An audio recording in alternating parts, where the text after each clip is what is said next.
Hello guys, welcome back to my channel Keya style. তোমাদের সবাইকে আমার চ্যানেলে স্বাগত। আর দেখো, সকালে আজকে পুজো ওয়েদার, তাই তোমাদের বলছিলাম যে দেখো সকালে উঠলাম আর যেরকম ওয়েদারটা দেখলাম মনে হচ্ছে একদম পুজো কাছে চলে এসছে। সত্যি তো তাই, কাছে চলে এসছে। তো অনেকেই পূজার কেনাকাটি শুরু করে দিয়েছে, আমিও টুকটাক করেছি। আর এবার যেন কী হয়েছে, এবার সবার প্রথমে কেনাকাটি হয়েছে হচ্ছে অনিমেষের। আগের বছর হচ্ছে আমার হয়েছিল 7 থেকে 8টা আমি জামা কাপড় কিনেছিলাম পুজোর জন্য, কিন্তু এবার সবচেয়ে আগে হয়েছে অনিমেষের। আমিও কয়েকটা অর্ডার দিয়েছি, আসেনি এখনও, কালকে রাতেই অর্ডার দিলাম অনেক খুঁজে। তো দেখি কখন আসে, আর যদি আসে তখন তো তোমাদের শেয়ার করে জানাবোই অবশ্যই। তো আমি এখন খাচ্ছি হচ্ছে চা, আর এখন চা খাওয়ার পর বসিয়ে দিয়েছি গরম জল, কারণ ডুকুকে আমি সকাল সকাল স্নান করাই তার জন্য। তো আজকে ওয়েদারটা ঠিকই আছে, তো ওর আমার মতোই ঠান্ডারই দোষ লাগে।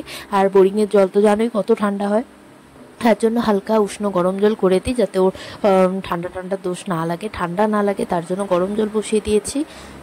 স্নান করিয়ে ওকে ফ্রেশ করিয়ে বসিয়ে দিয়েছি একটু খাবার দিয়ে। খাবার মানে ওই ফল টল হাবিজাবি দিই, স্নানের পরে ওকে একটু ফল দিই, ফল খাওয়াই। আর আমি এদিকে ঘরের কাজ করছি। দেখো কত হাগিস জমে গেছে, আর আমাদের এদিকে না নোংরা ফেলার জায়গার খুব ঝামেলা, কোথায় ফেলবো বুঝতেই পারি না, তার জন্য একবারে টোপলা করে দিই।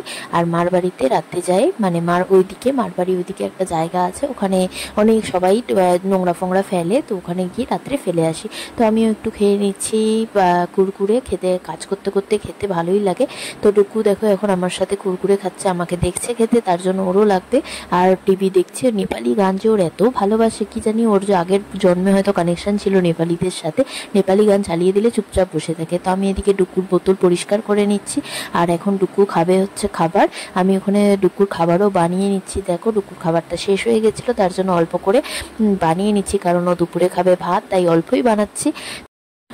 তো খাবারটা বোতলে ভরে এখন দিয়ে দিব হচ্ছে ঠান্ডা একদম ফ্রিজের জল। আমি ওর মানে খাবার এরকম ফ্রিজের জলেই ঠান্ডা করি, নাহলে ঢালা পোড়া এই গ্লাস ওই গ্লাস দিয়ে ঢালা পোড়া করি, ঠান্ডা করি। আর দেখো ফ্রিজে মা আজকে নিয়েছে হচ্ছে তোমার মিহিদানা, তো মিহিদানার মধ্যে প্রচণ্ড পিঁপড়ালির মধ্যে রাখা আছে সব সবজিগুলো। তো সব সবজি বের করলাম, এবার সব জাল দিব।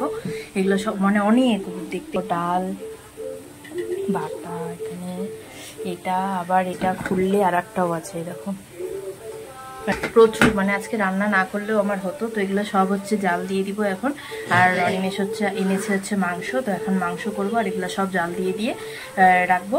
সব একসাথেই খেয়ে, আজকে যদি খাই তো খাবো, আর যদি না খাই তাহলে সবই ফেলে দেবো। তো তার জন্য এটা কড়াই বসিয়ে দিয়েছি, কড়াই এবার হচ্ছে সব জাল, মানে এগুলো সব এখন আস্তে আস্তে করে জাল দিব। আর এদিকে মা কাটছে সবজি, কি রান্না করবে তার জন্য। আর আমার দেখো কালকেরই এতগুলো খাবার ছিল, সব জাল দিয়ে রেখেছি। এখন বানিয়ে নিলাম হচ্ছে 3 কাপ কফি। অনিমেষ নিয়ে গেছে হচ্ছে শিলিগুড়িতে, তার জন্য আমি মা বুনু খাচ্ছি কফি। আর মা এদিকে সবজি কাটছে, আমি মার সাথে গল্প করছি আর কফি খাচ্ছি। আর আমাদের ঘরে কালকে একটা ইঁদুর মারা গেছে, মানে খাঁচার মধ্যে ধরা পড়েছিল, ইঁদুর মারা গেছিলো। ওরই আজকে একটা বাচ্চা বুনু খুঁজে পেয়েছে, ওটা নিয়ে গল্প হচ্ছিল। এত ছোট কিউট বাচ্চাটা, লেজটা নড়াচ্ছিল, দেখতে সেই লাগছিল। আবার ডুকু যেন ওকে আবার বিস্কুট দিচ্ছিল। মানে আমার এত নিজের ভয় লাগে, কিন্তু ডুকুর এইসব দিকে হচ্ছে ভয়ই নেই। আমাকে শামুক এনে ধরে বলে মাম্মাম নাও, এই যে মাম্মাম নাও এটা, পোকা টোকা চটকে নিয়ে এসে বলে মাম্মাম নাও। আমার ধরতেই ভয় লাগে। তো দেখো বৃষ্টি শুরু হয়ে গেছে আবার, আর বাইরে ছিল অনেক কাপড় মেলা, সব কাপড় উঠিয়ে আনলাম। এগুলো ছিল সব শুকনা কাপড়, আর বাইরের যেগুলো দেখছো ওগুলো আছে ভিজা কাপড়।